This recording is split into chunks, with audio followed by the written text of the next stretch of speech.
Hi, I'm Mike Blume, and this is the third part in a discussion concerning the alleged differences between Matthew 24 and Luke 21. Futurists argue that if we can prove that Matthew 24 is a different conversation than Luke 21, when everybody knows Luke 21 is talking about AD 70, then we can argue that there's still some events to come that were mentioned by Jesus that were not fulfilled in Matthew 24. You see, the whole reason they argue this is they're looking for differences.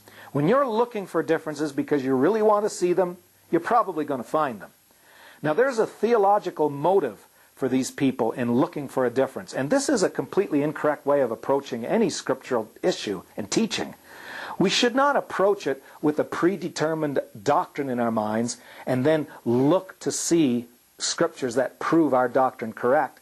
Because, like I said, you'll find things you want to see. But if we're to just look at the Bible, let the Bible teach us. Let's discard all our biases, all our prejudices, and let the Bible teach us. We might have to change our thinking, but so be it. If that's the case, change my thinking, God. And then you're going to get a far more honest opinion.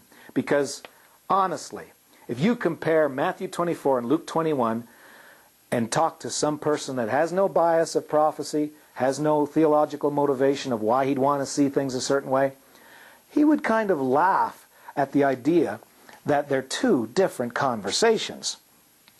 I printed out a chart of Matthew 24, Mark 13, and Luke 21.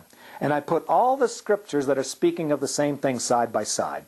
Now, Matthew in chapter 10 mentions some things that chapter 24 doesn't mention, that Luke 21 mentions. So I inserted in the list of Matthew 24, Matthew 10 as well.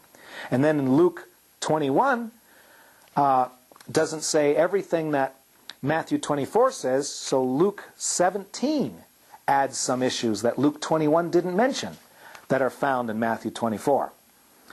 And so, looking at all these, it just became more evident to me all the time that these were one and the same conversation. And so, I noticed, let me just mention some of the differences that futurists say, well, this proves they weren't the same conversation. When it talks about the abomination of desolation in Matthew 24 and 15, it reads like this: When ye therefore shall see the abomination of desolation, spoken of by Daniel the prophet, stand in the holy place, whoso readeth, let him understand. Then let them which be in Judea flee into the mountains. Now, if Matthew 24 is supposed to be speaking about our future, and not first century Jerusalem, AD 70, why is he specifying people in Judea should flee to the mountains? Not only that, but why does Matthew 24 say that those which be in Judea should flee to the mountains? And when you read down to verse 21, you are given the reason for why they should flee to the mountains. And it says, For then shall be great tribulation such as never was nor ever shall be. Why is there going to be a future tribulation such as never was nor never shall be, that's supposed to be global, and only people in Judea should flee to the mountains? Obviously, it's talking about tribulation in Judea when it says tribulation such as never was nor ever shall be. And that is a first century issue. But anyhow, when you read Luke 21 and 20, and when you shall see Jerusalem compassed with armies, then know that the desolation is nigh, thereof is nigh. Then let them which be in Judea flee to the mountains, and let them which are in the midst of it depart out, and let not them that are in the countries enter thereinto. So futurists say, see, Matthew mentions the abomination of desolation, and people need to flee to the mountains. Luke is talking about a completely different issue. It's a totally different conversation. He talks about Jerusalem encompassed with armies, and then people in Judea should flee to the mountains. Well, like I said, if AD 70 is in Luke 21, then sure, talk about people that are in Judea. Tell them to flee to the mountains. But if Matthew 24 is talking about a tribulation going to hit the whole earth, then why does it say the people in Judea need to flee to the mountains because of that tribulation? Well, futurists might say, well, I believe that that great tribulation is going to focus on Jerusalem and not the whole world.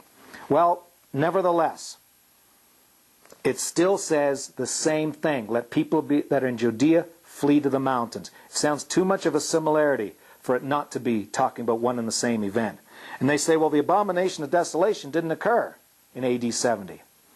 Yes, Jerusalem was compassed with armies in AD 70. We know Luke 21's past, but the abomination of desolation didn't occur. And then they start to get into all sorts of really interesting arguments.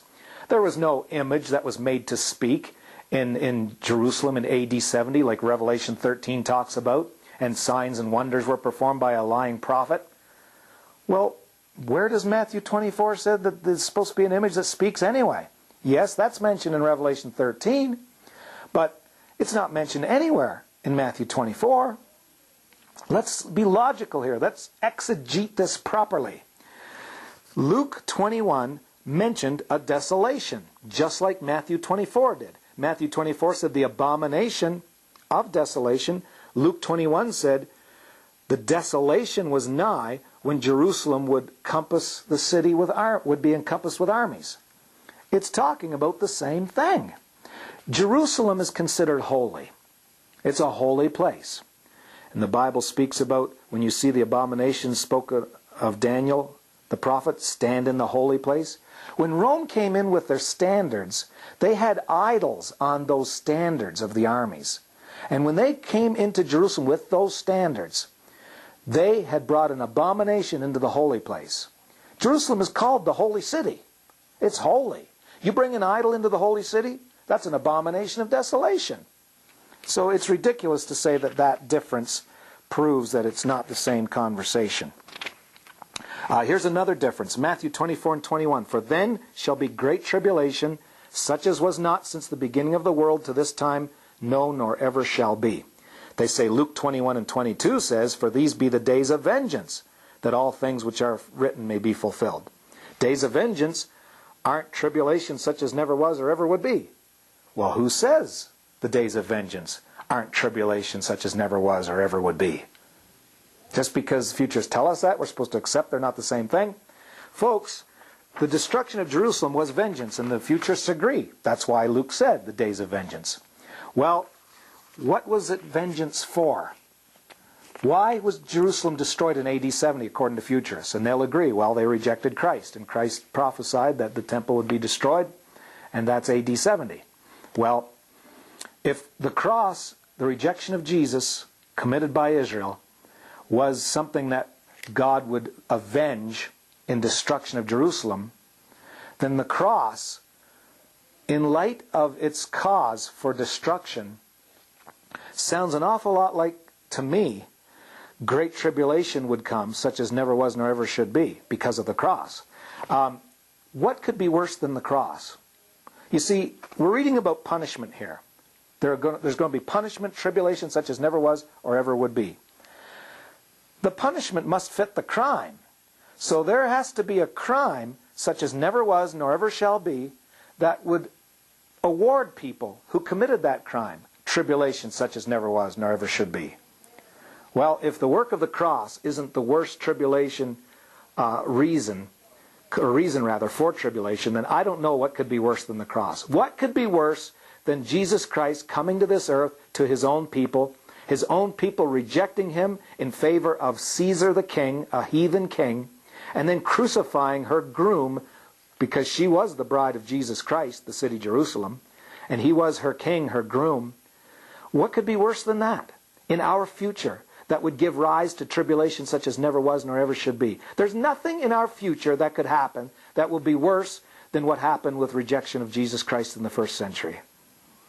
There can't be tribulation in our future worse than any other tribulation, because the punishment has to fit the crime. And it's only logically sound to say the cross was absolutely the worst thing that could happen in human history. We can't even imagine what would be worse than the cross.